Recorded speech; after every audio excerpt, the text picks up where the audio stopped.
Welcome to Myers Metal Detectors, located in sunny Tampa, Florida, where we sell nothing but fun and adventures, treasure hunting gear, and anything you can imagine for metal detecting. Give us a call, 813-237-1939. Happy hunting and dig deeper. Live from sunny Florida, it's Treasure Talk.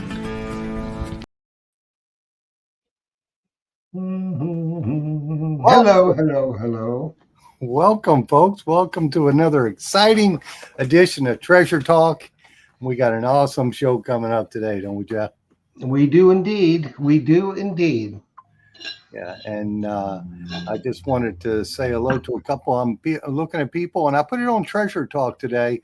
My friend Trip, he started a YouTube channel called Beep Quest, and he found this really cool horse rosette. I believe it's from Spanish American, maybe up to World War I. And I just thought that was really cool. He's out in Texas, but he bought himself a Manicore and some other gear when the Manicores, which they are still on sale for $12.99. So he got that, and he went right at it. He's back at detecting. I think he might have skipped a while, but check out his channel, folks. It's called Beep Quest, and it's on the Treasure Talk Facebook page. I figured out how to put it on there. So that's always fun when you learn something, isn't it, Jeff? Yes, it is. And he said that there was a World War I rosette. World War I. That's what I thought. I thought it was either Spanish American to World War I because it's using the Great Seal, and I think they started using that early 1900s. So anyway, that's really cool that he found that. How did you see that? Is it in the feed? He put it in the chat. Oh, nice. Oh, he's on here. Great. Yes. Yeah. So he put it in the chat. So then I also wanted to say that gold is $3,444 an ounce. So where can we sell it? That's kind of crazy. I would take it to a jeweler or a coin store or a refiner. But it's a good idea. A jeweler would be. That's a good idea because as pricey as gold is, especially if you're around someplace and you've got an old coin or something that you want to have made into a necklace, to make the bezel, a lot of them, a custom-made bezel, they're going to have to melt some gold down. Yes. So that's a pretty good idea to take it to a jeweler that you know, and hey, they make contracts with you. Every time you find gold, you get a steady stream of cash you can spend at Myers. Absolutely, to pay for your hobby. That's the goal, right. I think, anyway. But hey, if you got enough, they can pay for my hobby too. I don't care. I'll let them. There you go. Well, I guess we better do our housekeeping here real quick. As always, today's show is brought to you by your friends here at Myers Metal Detectors, where we sell fun and adventure. And of course, the views, the thoughts, and opinions expressed here by the Treasure Talk guest and member belong solely to the guest and member, not necessarily to Phil Myers, Jocelyn Myers, Myers Metal Detectors, or my friend Jeff Monin. And of course, the purpose of Treasure Talk is to promote the hobby of metal detecting and treasure hunting in all forms, and to educate our members in a fun, informative manner. And that's going to happen tonight in spades, let me tell you. It is, because we have got... I was going to say, these guys have written the book on treasure hunting on the beaches over there. A lot of them. A lot of books. A lot of them on treasure hunting over there. Or I picked up the wrong stack, but that's one of them, because they also did Turf to Surf and Treasure Coast, but I picked up the wrong handful of books. I have to get Jocelyn to handle it. That's all right. You can put it up there, the specials. Let's just talk real quick about the special. Oh, yeah. The special was, let's see here. It was $84.75 for, let me see if I can remember how to do it. Present, image file, Terry and Fred. There you go. Did I do it? Yeah, put it on the screen. Add it to the stage. Looky there. There's the Treasure Coast, Treasure, Metal Detecting the Treasure Coast, The Real Deal, Part 1 and Part 2. You buy all 1, 2, 3, 4, 5 of them, and we throw Terry's book in, Unpredictable Justice. So that, and it's $84.75 shipped to you. and that's a deal. Yeah, That's give me that 1, 2, stack 3, over there, 4, Jeff. 5. You get 6 books, really. Yes, shipped to you, and we send it first class, or not first class. We send those USPS. That's the one, just priority. So Yep. it's a deal. Let me take that off so I don't interrupt the show anymore. No, I keep going. But I guess we better get going on it, huh, Jeff? Yeah, you need to remove that. Oh, did I know? See? And here's one. There you go. So I'm going to bring our guests on for tonight. This show is about hunting, how to hunt the Treasure Coast with 3 legends. We're going to do a couple of videos tonight, one fairly long one, but you'll want to pay attention to every minute because that is one of the most in-depth videos that I've ever seen, and one of the best videos I've ever seen on how to hunt the Treasure Coast. So if you're like a visual learner, such as I am, you see the picture, then you know exactly what to look for. And so this is really going to be a very, very good show for those of you who have aspirations to hunting the Treasure Coast, or it will apply on any beach that you hunt. It's the same thing that you look for. It just happens to be tailored to the Treasure Coast. And we got the 3 legends. We got Terry Shannon, we got Fred Banke, and we got Corinne McClanahan. And we're going to do a video for her. Now, she is new to our Treasure Talk family, but we've been waiting a long time for somebody like her because this one's got it going on, let me tell you. And we're going to show a little video of her. She has a business that she takes you on the beach and teaches you how to hunt the beach in person in a class. You can't beat that with a big stick. So we're going to introduce everybody. We're going to say hello. And then we'll get into with the videos and the show and questions and answers and all kinds of good stuff. But just before we do that, Phil's got some specials that he wants to talk about. And these are great specials. And like we always say, if Phil doesn't have it in stock, you don't need it. So Philip, take it away on some of the specials that you have for everybody. Okay, I'm not Then we'll going to get right into the show. Yeah, I'm not going to put the picture in the live stream here this week, but I'll do that in the future. I'll start doing that more because it makes it nicer when you see what we're talking about. Of course, we've got the Manticore still $12.99. That is a special, and that's what Tripp had picked up and got back into detecting, and that's what he found his rosette with. And of course, his channel is BeepQuest, so check that out and subscribe to it. But that is an awesome price on that detector. It's $500 off. And then we have the Xterra Elite on special. That's $5.99, and we throw in a little hand scoop with that. We've got I ran out of the triple score, but I have more of those coming. That's a hot little detector this year too. And these are like the mid-range detectors. The triple score is we have it for $479. And if you don't want to spend that, when we have the score and a double score, they're all waterproof and they're all multi-frequency. So the guys who don't want to, kick out the big bucks for the Manticore, it's a good way to get started in the hobby, and you're able to beach hunt because they're waterproof. And we just have and all the scoops too. We have the titanium scoop. That's the one Jeff uses, and I use that one. And to me, there's none lighter than that. Yep, the Treasure Talk Pro Sifter Titanium with the Myers Pro handle and pull handle. Yes, with that, you can't beat that scoop. That is an awesome tool. And it's just so nice that you don't wear yourself out lifting a heavy scoop. But if you're water hunting, then the heavy one isn't that bad because you're a little more buoyant out in the water. But I for sure wouldn't want to drag a 7-pound scoop around in the dry sand. Nope, not at all. But that's it. And if they have any questions, they can just feel free to call me shop tomorrow for sure. 813-237-1939. There you go. Is the number for the deals. So what we've got tonight, we've got the Legends of the Treasure Coast, and I'm going to bring them all on in no specific order. I'll just use the order they arrived in the green room. So we'll bring them on. And first is Fred Banke. Everybody knows and loves Fred Banke.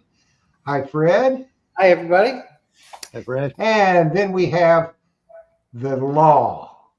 the long arm of the law, walking short, Terry Shannon. Hey, Terry. There he is. There he is in his And now now. we have, this is the beauty in this group. Let me tell you for sure. The legend on the Treasure Coast, Corinne McClanahan. Hi. Hello, Corinne. Welcome all. Now, I tell you what, you look at every face up here, which is the one that you really want to look at? It's mine, of course. That's So, right. how's it going, guys? It's going well. The beaches are kind of sad in, but it's going well. That's what I asked Fred earlier what he's found, and he said he found a fishing lure because it's so sanded in and crappy. So, Corinne, what have you been up to? I've been Looks like driving you're a little boats. tan. What's that? You look tan. Yeah, I've been driving a lot of boats for the eco tour. It's my off-season work. I drive an eco tour boat for the ELC in Vera Beach. So Yeah, I but you're just doing just came off of there. So you're doing a lot of classes too for hunting the beach too, aren't you? I do. Yes. Yep. Take So we're people going to run detecting. that. We're going to run that video here in a second. The Salty Cool. Mermaid, correct? Salted Mermaid. Yep. Yep. Well, Fred tell and us I a little came up bit with about that it. name. Yeah, so I set up like a course. I have a bunch of artifacts that are glued to some paint sticks, and I write what the object is, and then I bury them halfway, and I kind of do it, a couple feet apart.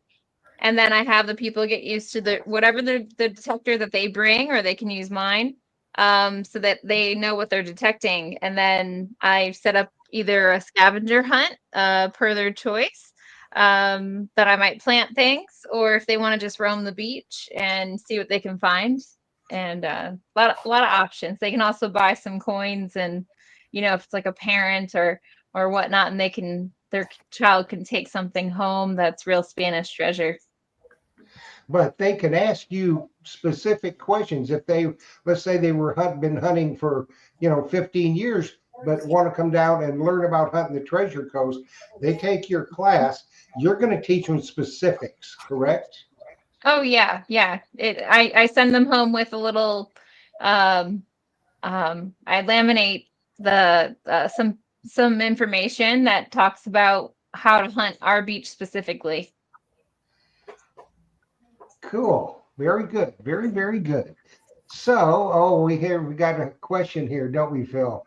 Well, it's a happy birthday to Terry's wife, and thank you, Terry and Fred, for all your support. Your buddy Jim H. Thanks, Jim. Yes, that's right. It was Jean's birthday. Yes. So what'd you do for her, Terry?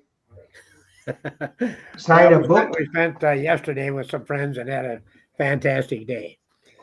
Awesome. Well, good. She deserves it. Yeah, she's a pretty good gal. She put up with me for 65 years. Yeah, she deserves it. And Fred's up there going, yeah, Jean really deserves lots of prizes. Anyway, let's quit dissing on Terry. And so everybody's been doing good, right? You got any questions for these guys, Phil, before we get right into it? I don't. I just want to remind folks that if you have a question, put it in the live stream here so we can get Jocelyn or Jeff to post it on the screen and we can get it asked. But I'll ask, how's it going over there? Anybody finding anything? I got a ring today. I got all excited about it. I thought I had an old one, but it turned out to be probably one from these carnivals or something. It's a brass ring with 5 stones in it. Okay. Oh, well, that's something. It beats a Hey. fishing lure. A ring is a ring. It's a ring, yes. for It's sure. been a while. I also got a wheat penny, so that's pretty good. Yeah. Well, one thing I want to say before Fred tells us, kind of a shout out, and then everybody quick say some prayers for Angie Sherwin over in the UK. She had some problems. She just got out of hospital and she's on the mend. She had some heavy duty surgery and had a few complications, but she's coming back at us. And her and Derek are never miss a show. Angie has been missing a couple of the last few weeks, obviously, but she'll be back soon, and it won't be too much longer. And they will be our bureau chiefs in the UK for the Treasure Talk Digging Report. So, Angie, get well soon, kiddo. We need you. Awesome. So, Fred, I didn't mean to, kind of give you the boot there, but I saw that, and being as how I'm old and my mind's going, I better say it when I could. Well, you remembered, absolutely. I'm the That's a same. good thing. That's a good thing. So what's going on, Fred? Well, we got down south, they're doing pretty good metal detecting. Down Fort Lauderdale, further south. Stuff, probably leftover stuff from spring break. But I saw some Yeah, it could be. saw some really nice jewelry they've been finding. Oh, sweet. Oh, cool. Very good. Very good. Well, I think we're running on our time, so we are going to go ahead and we're going to run the Salted Mermaid video, which is really good. So get your pencils and paper ready, or you can go back and watch again and get the number to call Corinne if you've got aspirations of hunting the Treasure Coast. Call Corinne. She'll give you great tips. She'll give you, an afternoon lesson on how to hunt the beaches, because you hunt the Treasure Coast different than you do most places, and it'd be well worth your while. And you never know, you might run into Terry or Fred there too. You just never can tell. So let me see if I can get this queued up here. Okay. And it's made by Fred. It's made by Fred. He's Yes. a genius. I stayed out of his way. That helped. Okay, where did it go? It didn't. And Terry, you see that? There question? it is. Here it is. We'll talk about that after we see the video. Okay. Okay, let's ask Terry about Gillette's. You want to talk about it now, Jeff? Yeah, let's go ahead and get it over with, so Yes. we'll forget it. Yeah, well, yes, we would. Sonny was asking about the Gillettes in your book. Terry. Oh, you want me to answer now? Oh, yeah. Go right Yeah. ahead. Okay, the Gillette. I was just going to go over and grab one. They're a very thin Spanish coin. In other words, they've been rounded around enough that they're so thin you can shave with them. That's why they call them Gillettes. Yes. See, that's something else we just learned tonight. Tumbled learn in- something I guess they every tumbled in time. the surf. They tumbled in the surf and just got that thin. Yeah, they just were thin. I have one that I found up on the surf, and it had broken half. And, I lost one half of it. I was just sick about it. I found it 2 years later on my workbench. I got to clean that bench one of these days. Okay, are we ready to see the Salted Mermaid? Here we go.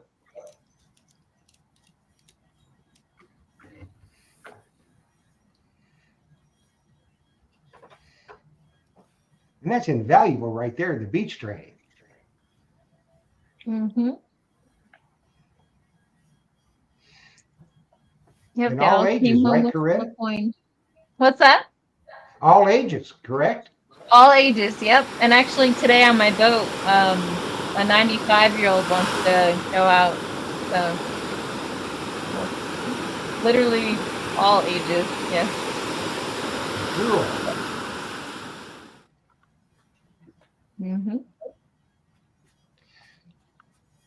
That's some of the goodies you can find on the Treasure Coast if you learn correctly. That one I spotted on the street of Key West, actually. You can always Holy shit. find stuff you're Well, looking there it at. is. My ring back. Tell them the backstory, Corinne, about the guy in his ring. Oh goodness. Him and his well, we always have to ask a lot of questions. Well, I always have to ask a lot of questions because they'll say, "Oh, I just dropped it while I was carrying groceries in." Well, I'm like, okay, so what direction did the hand go when it fell off? So I can kind of figure out the projectile direction. he goes, well, all right.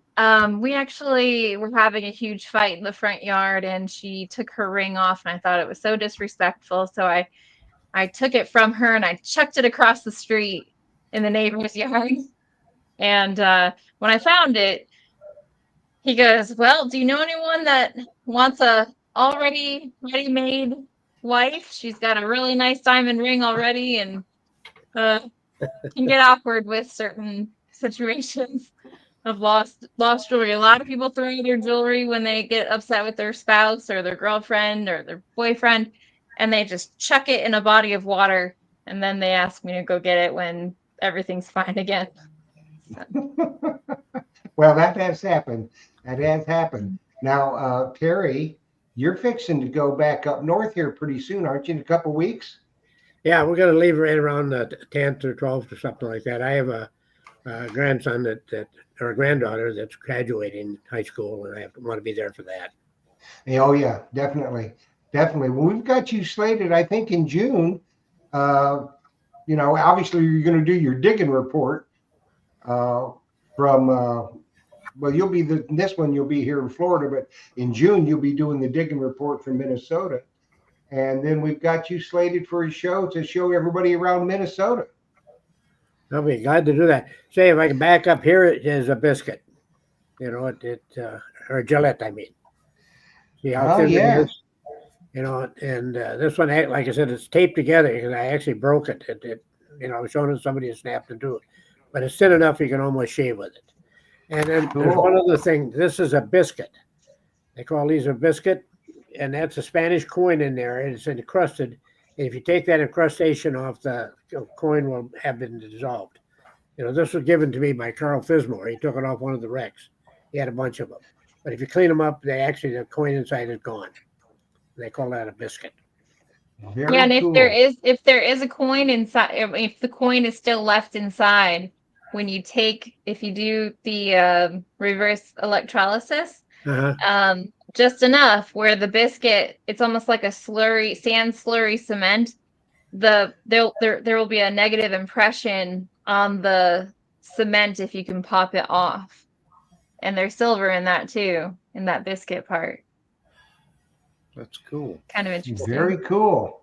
Well, we have from Sunny W. Terry, loved your books. I'm from Minneapolis. Mike Langevin. So thank you, Mike. Another fan. So we got to get into this video, and this one it's going to be about 20-25 minutes long. So sit back, get your notepads ready, because this is very, very in-depth, and all three of these legends had input under this video. It don't get any better than this. So sit back, make sure you got a soft drink or snack or whatever, and we're going to get into this video. Thanks again to Fred Banke for putting this together. We don't know what we'd do without Fred. We just don't. So let me cue it up here. And let's see. He's the video wizard. I agree with you, Jeff. Fred's the guy. He is. I tell you what. We don't know what we would do without any of y'all. Really, y'all are just too good to us. Okay, let me see where it went. Here we go, and off we go. Folks, I'm the legend. And I'm the real deal. And if you want to be successful treasure hunting on the Treasure Coast, then you should have a good understanding of the beach conditions. It's not the metal detector that you use. That's not the key. There's a lot of good metal detectors out there. The key is being able to read the beach and understanding where the treasure will be and where it is reachable.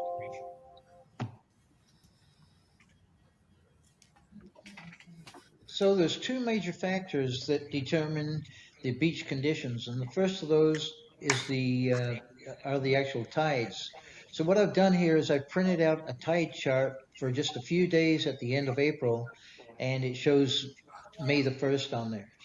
And let's just go through this tide chart so that you understand what we're looking at. And the first thing is the actual day of the week and the day of the month right here.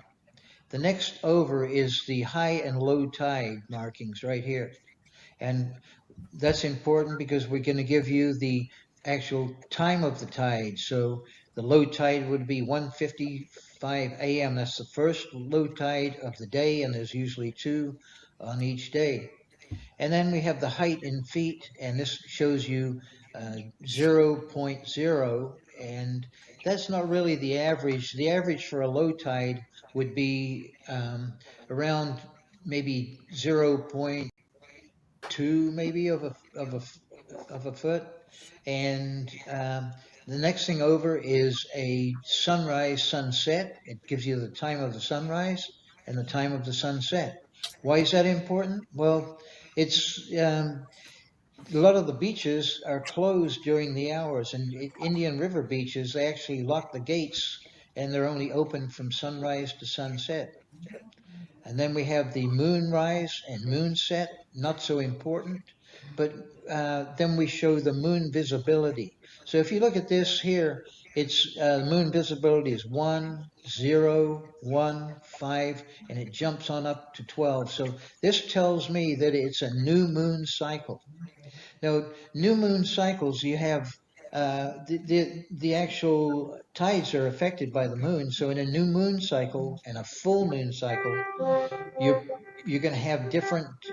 You could have extremes in either low tide or high tide. In this case, it's an extreme in both. You're going to see here that I've highlighted in blue the high tides and the low tides. Now let's break that down just a little bit, and you can see that with the high tide in blue here, it's at 7:54 a.m. and it's 4.2. And what I've decided is anything in a high tide which is a 4.0 or above, and I've seen them go up to 5.0, so that's 4.2 feet. So 4.2 feet, that is an extreme tide. That's what I call an extreme tide. Anything a 4.0 and above. Anything that is on an extreme low tide would possibly be zero, anything in the minus. So here we see -8, that's 0.8 of a foot. So if you look at that, the next day over is 0.9 of a foot lower in the minus. It's going to give you a lot more. That means that water level's lower, and it's going to give you a lot more sand and a lot more real estate, wet sand, to metal detect in, and you could find a lot of treasure in that area right there. And looking at this, with a high tide, an extreme high tide, it could be with the right beach conditions. So it could be high surf, high wind, high surf out of the north. It could be stripping a lot of sand off of that beach, and it could be creating what we call as a cut in the beach, and a cut into the dunes, and coins could be falling out of the dunes. So you'd probably if you're going to the beach that day and there's a high surf warning, then you might check right after the high tide, when you've got access to the beach and it's safe. You could go and check the dune area and see if there's any damage to the dunes, and see if there's any coins falling out of the dunes. But it's the complete opposite at low tide. And what I like to do at any low tide, if I'm going to go to the beach at low tide, and especially at extreme low tide, I usually go 2 to 3 hours, and possibly 3 hours on extreme low tide before the low tide, and I walk the tide down. So I'm walking down the beach, walking the tide out, and that way I'm not getting bothered by the incoming waves as much. So I can be digging into the wet sand and not worrying about waves coming in and knocking me down or anything like that. So that's just 2 cases of an extreme high tide and extreme low tide. And we're going to be talking about this a little bit later and showing examples a little bit later in the presentation. Now, if we just jump down to the 1st of May right here, you can see that there's only 3 tides that day. Well, why is that? Well, I'm glad you asked, because there's 2 low tides and 1 high tide. So if you look at that high tide, the time is 11:18 a.m. Now the next high tide is going to be 12 hours later, and it's going to be it'll be after midnight, so that'll be in the next day's tide. So in this particular case, it's only showing 3 tides. It's showing 2 low tides and 1 high tide. And it could vary. This doesn't happen very often, but when it does happen, it could be 2 high tides and 1 low tide. So I hope this helps you understand a little bit about the tide charts. And what I do is I actually print a tide chart for the whole year. And that way I can plan ahead and hope for calm weather and high weather and high surf weather. And it just helps give me a plan to plan my days when I want to be. Absolutely want to be out there on the beach. So we're going to have a look at the next part of the equation, which will be the actual surf and the wind direction and the surf. So the next part of the equation is the actual surf report. So the surf report is going to tell us 2 major things that can affect the conditions.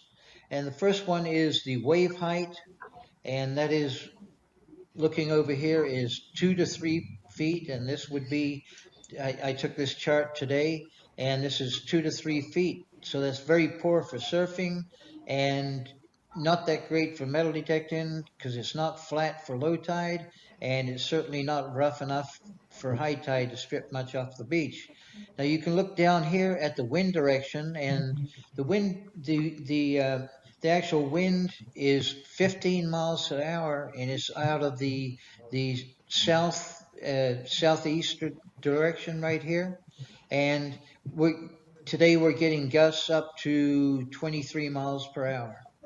And that certainly isn't enough to do much stripping off of the beach. It wants to be in the 25 mile an hour range, something like that, to really do any good.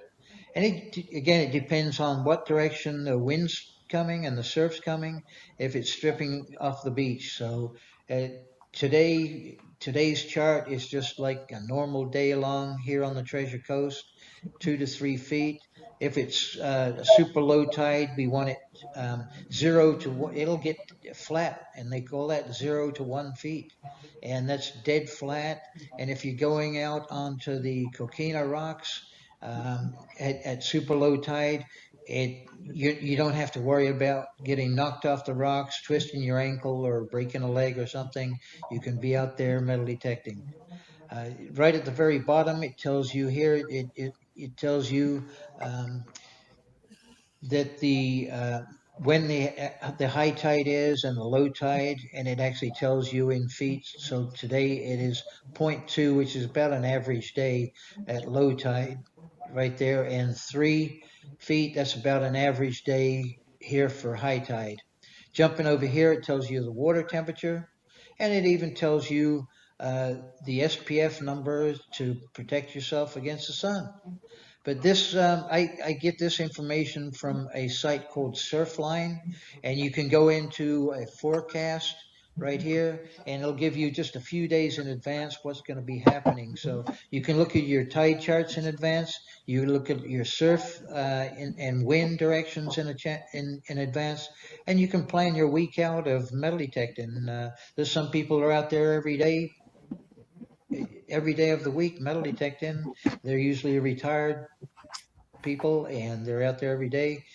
Some of us are not out there every day, but I like to plan ahead, and I hope this has been helpful for you deciding the conditions. And like I said before, we're going to be talking about all of these conditions during the presentation. This is a cross-sectional view of a natural beach that has not been renourished. You know, if your goal is to find Spanish coins, they're hidden. These coins have been lost for over 300 years, and most of them are way back in the dunes.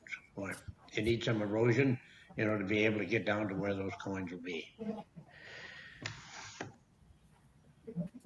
This is a natural beach, and it just shows metal detecting right along the low tide mark. Shows another natural beach. The beach sand, the natural cycle is that the beach sand will be washed out during high waves and high tides and that. And then it's natural, it will come back. It's washed back in. This happens naturally every day. This cross-sectional view shows the normal high tide line on the beach. Okay, the wet shows where the high tide was, and now, it's a low tide. And as the tide goes out, it kind of drops sand. And so you're often, I follow the tides out. And if you do that, when you're hunting out and walk towards the low tide, you're going to pick up things that are going to be covered when it's extreme low tide, when the tide is done. This shows the high tide line on a beach that's been renourished. This picture shows an extreme high tide. It's where the tide or the water has come back almost to the dunes. And this just happens a few times a year. And when it does happen in the fall, it is known as a king tide. This is an extreme high tide. And when this happens, along with some weather, bad weather, some high winds and that stuff, it can move an awful lot of sand and puts a smile on every one of our faces when we're out there detecting. This cross section shows a normal low tide. This is a regular low tide, and you'll be detecting, right down in the wet sand there, right close to the crease. And if you look up high, you'll notice that a lot of sand has been moved down, and of course it may have taken some stuff with it. So detect that right at the water's edge. That's where you want to detect. This is a cross section of an extreme low tide. With an extreme low tide, the water is out further, giving you more real estate or more sand to metal detect on. This is another picture of an extreme low tide, and you can see where you're going to want to detect. When the dark area and right along the edge of that white, that's where you're going to find the treasures. This is an example of, on an extreme low tide, the actual coquina is exposed. And this is a good place to find sinkers and good stuff in the crevices of the coquina. This is another picture of the extreme low tide and the coquina showing. As you can see, the different places where stuff can get trapped. And I've actually got out on top of this coquina, detecting, and found stuff way back into the actual 1500s. This is what you want to be. This is where you want to be. This is a picture of an inner reef is a live reef during an extreme low tide. This is a picture of the live reef again, and look at the vegetation growing on the live reef. When they put up the renourishment sand, that's going to wash out and it's going to cover this and kill that reef.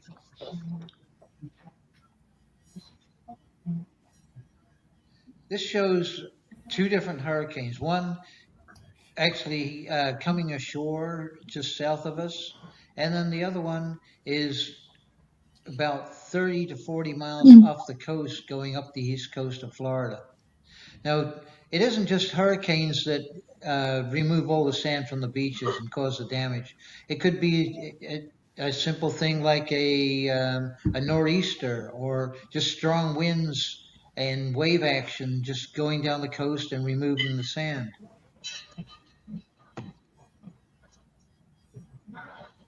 This is a cut, and these cuts are formed by the winds running down the beach. Anytime you get a wind out of the northwest, and it's a strong wind, the waves will kind of turn, and rather than wash into shore, they're kind of washing down along the shore, and it's taking sand with it.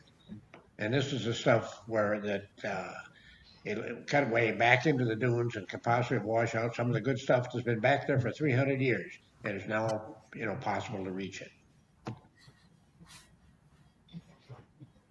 This is a huge cut and one I'm very familiar with. This place has been really good to me. I've actually found Spanish artifacts, and I did even get a posy ring that dates back to the 1600s as an Irish ring. Just look at how the wind has moved that much sand in that short period of time. And believe me, this is what we were looking for. This is what we dream about. This is another cut that we both did very well on, and you can see that how much sand's removed. Right underneath the supports holding the stairs, there's no sand. It's been completely removed. Now, this is a spot, another small cut that could be really good. I mean, oftentimes, you detect right along the edge of this and maybe out 4 or 5 feet, or it can be absolutely nothing. It depends on if this cut was made in the renourishment sand or is it back, a cut made in the original beach. This is one of our favorite hunting beaches, and when the sandbags are exposed, enough sand's removed and everybody gets excited finding good stuff on that beach. Terry, I know this subject's going to raise your blood pressure, but this one thing we do have to talk about is beach renourishment. Folks, when you take a look at that, that's your tax dollar in action. And there's absolutely, when they put the sand on, it's killing the sand fleas. It's doing more damage than anybody can even imagine. And you're not going to find anything. Those coins are well out of reach now for years. This is a sign that's on a lot of the Brevard County beaches, and it states on this sign that the total renourishment is funded by the U.S. Army Corps of Engineers, and it was money put aside for funding for the hurricanes Ian and Nicole repairing the beaches. I did a little research also, and I come up with a cost of like $50 million to do a little over about 11 and a half or 11.7 miles of the beach. And they are saying that the money comes from the federal and the state and local tourism taxes. I really believe that we don't know exactly what's happening. We're not being told the whole story. All of the sand for this renourishment was supposed to be piped in from 5 miles off of Cape Canaveral Air Force Station, and it was piped down to Spessart-Holland South and then trucked up to the other beach accesses all the way up to Satellite Beach. This was done last year completely, and this year? Yeah, this year it was all trucked in. I got up early in the morning, and if I was going to go detecting, you'd see a dozen trucks all parked alongside the road coming from inland.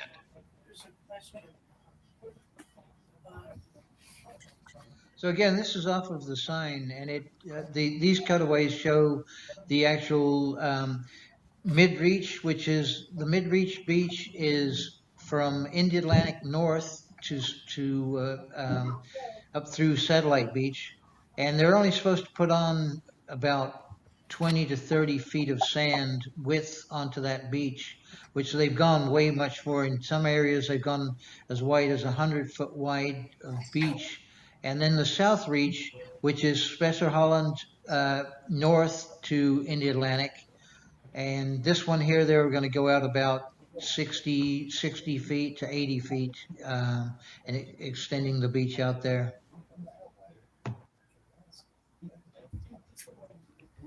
This is a picture of one of the northern beaches, and you can see they're covering a lot of area, and they're covering up and killing all the sand fleas. It's going to wash out. It's going to kill the reefs and that. I talked to a neighbor of mine a couple days ago, and he fished all 1 whole month and never caught a fish. And when years ago, before they started this stuff, he was catching 10, 15 fish a day. It's just ridiculous the damage that this is doing. It's not helping anything.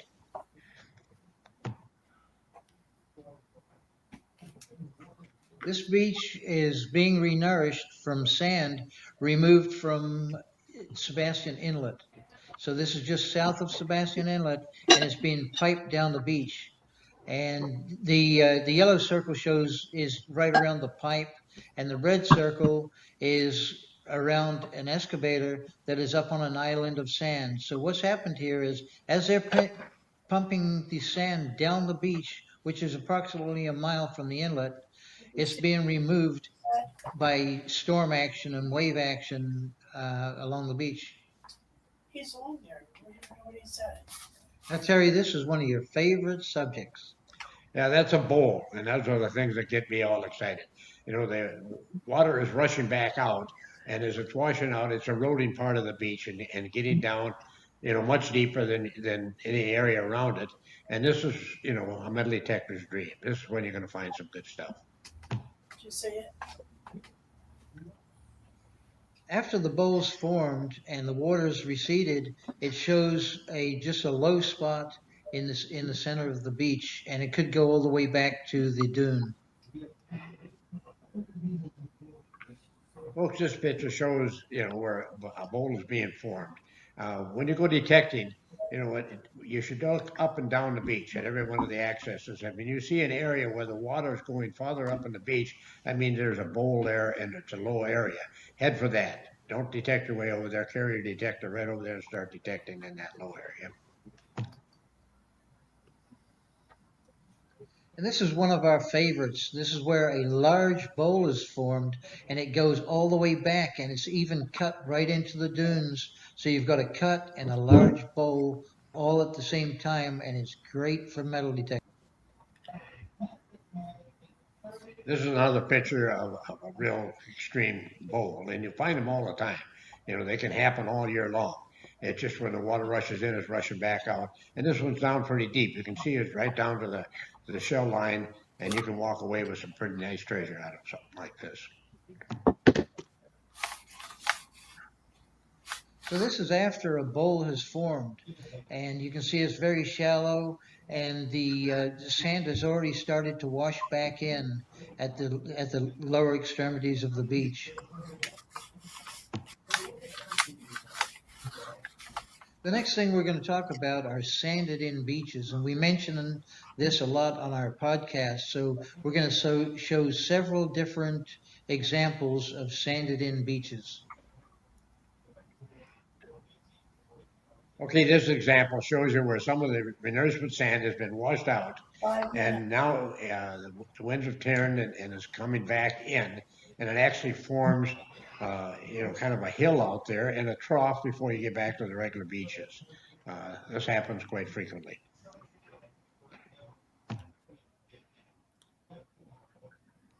So this is an example of a really large sandbar where sand is washed back ashore, and it's forming this sandbar, and this is often known as mushy sand, where imagine digging a hole in the wet sand and putting your foot in that sand. If you've ever done it, it's almost like quicksand. It holds your foot there. So this is not good sand for metal detecting, and it is just washed in from out at sea.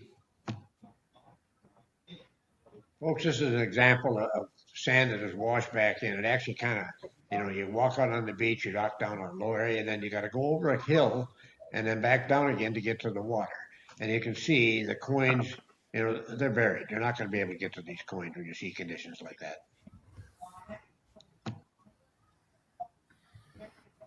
So this shows a buildup of the sand in mid-range in the beach, like Terry said, and here is getting eroded again and taken back out into the water, and it's just a natural recurrence of the beach action. Okay, this shows, you know, a cut and where a lot of sand has been moved, and it's moved down and it's actually built up at the water's edge.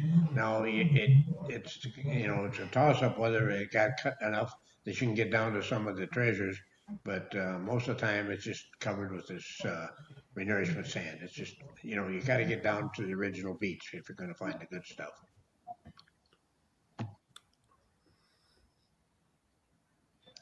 Here you can see where the sand right at the water's edge there has formed a mound, and you can see where it's washed in, and it's just absolutely not a good place to detect.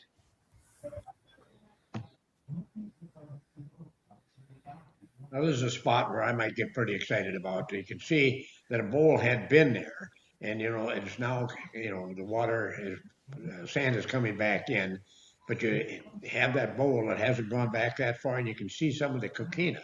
And this is where you're going to do well. These are the spots that you look for every day. This is another example, and you can see on the right side here, some of the coquina is exposed, and you can see where Terry's been digging treasure on the left side. I mean, you're down to where the good stuff is, and this is, what we look for every day, and it happens, occasionally. This is one of my favorites. This is called a trough. And what's happened is, on an extreme low tide, and usually in the summertime, when it's just a beautiful, calm day, the water's flat, you'll see this trough, and the good stuff could have washed down the beach and held right in this trough area. So it's a good place to detect in the summertime. This is another summertime picture, and you can see the water's crystal clear, and there's a trough right there. And this thing could produce for you. This can, bring up some pretty good stuff.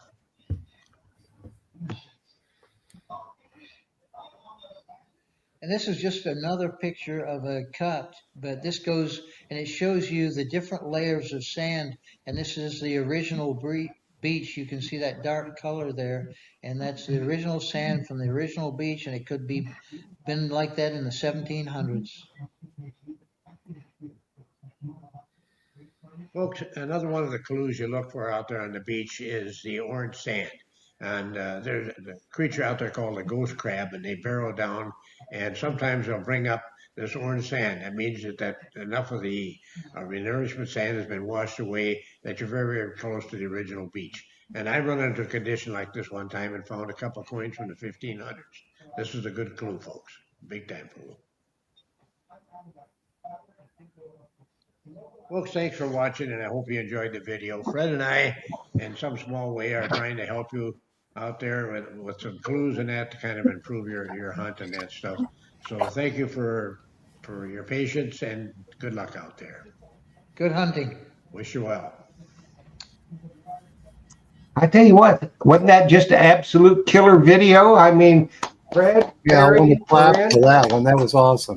Yeah. I mean, it's like I said before, Fred, we don't know what we would do without you, Terry. We don't know what we'd do without you, and Corinne, we can't live without you either. So you guys have been magnificent, I have to tell you. That was, and I hope everybody out there realizes how much work that they put into this and how much good information these three people are willing to cough up. Absolutely. Your benefit. Now, that's pretty good.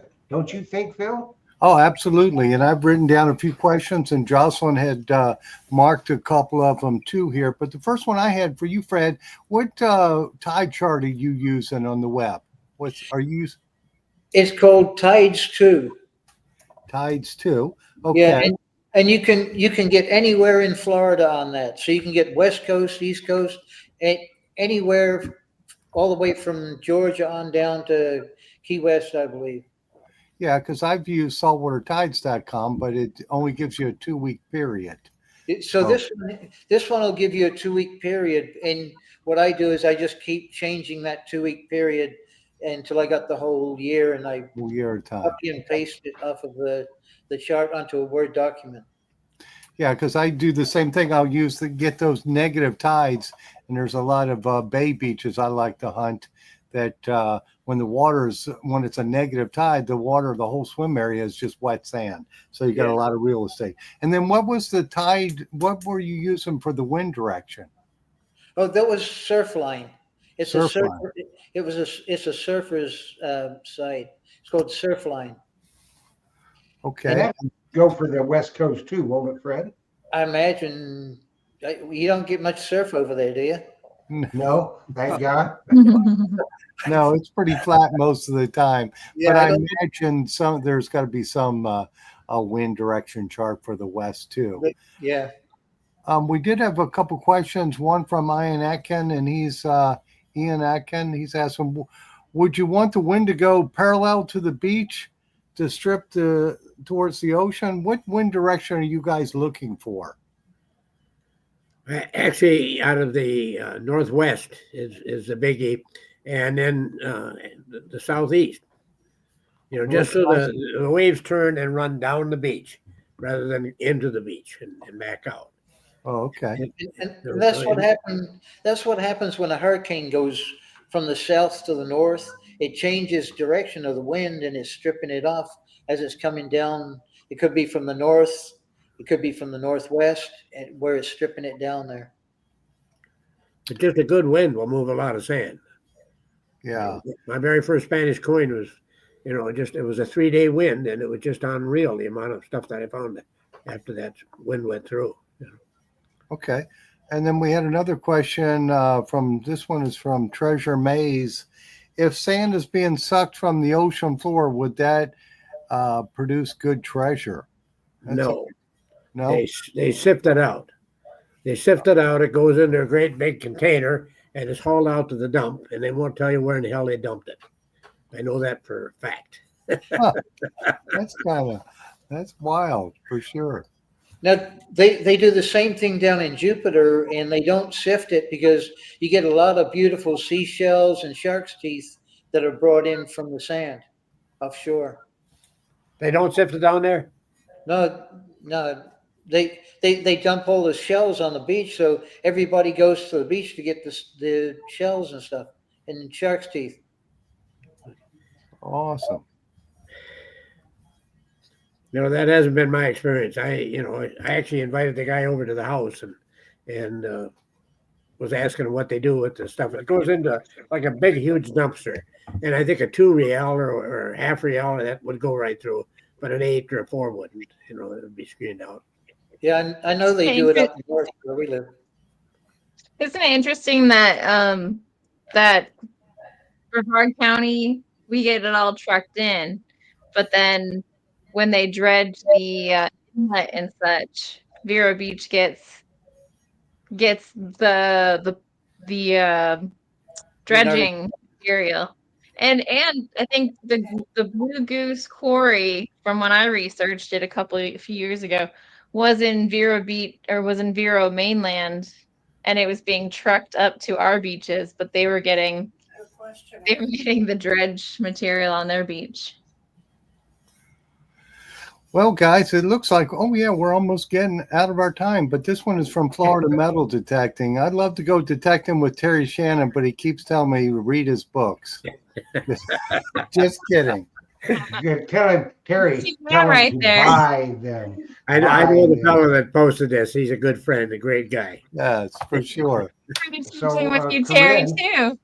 I have a new book Corinne, when coming do out we tomorrow. expect a book from you? This one should be available tomorrow morning, Mhm. hopefully. And what is that one, Terry? That's a bush pilot adventure. When I retired from law enforcement, I bought a flying fishing resort up in northern Ontario, and I flew bush planes for 8 years up there, and crashed a couple. Have some pretty wild stories. Yes. Send that's Phil cool. a dozen. Yeah, there you go. Well, guys, I want to thank you all for coming on here and sharing your beach wisdom for the Treasure Talk members, because that was awesome. That video was really great. Thank you, guys. But It's it looks very like- We informative. thank you and Jeff too. You guys have been just great, and you're wonderful for our hobby. We really respect your knowledge and appreciate your efforts. And we Well, appreciate all we're doing is passing on what y'all tell us. And trying to get all the secret treasures secret so we can go get our gold for sure. That's right. That's right. So pretty soon, Corinne, can we expect a book from you? Terry has been telling me to document in a journal or anything. He's been telling me that for years, but I felt like once he told me that, I was so behind.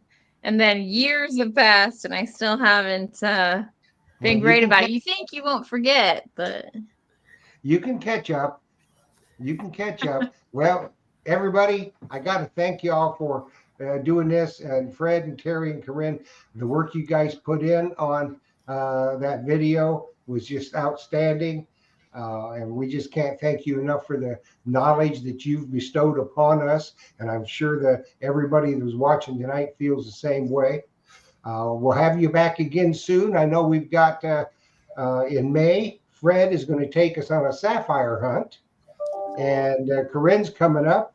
And Terry, you both are coming up for separate shows. So we got more information coming your way. Good stuff. So Phil, thank you. Thanks, Jocelyn. And guys, we love Thank you, everybody out there. Thank you, And everybody. can't wait to see you. So I guess I'll get to hunt with you a little bit in May, Fred. That That's sounds a great great. shirt that Jeff and I are, Fred and I are wearing. Oh yeah, it's an awesome shirt for sure. I gotta give me one of those. Oh, I didn't get mine yet. Oh goodness. It's in the mail, I think.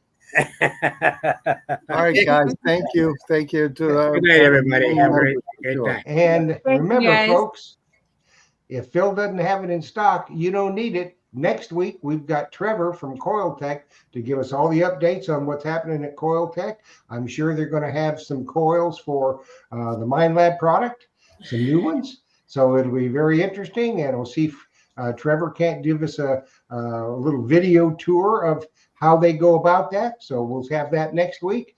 And happy hunting, everybody. Dig deeper, and thank you for watching. Good luck, everybody. All Good right. hunting. See y'all.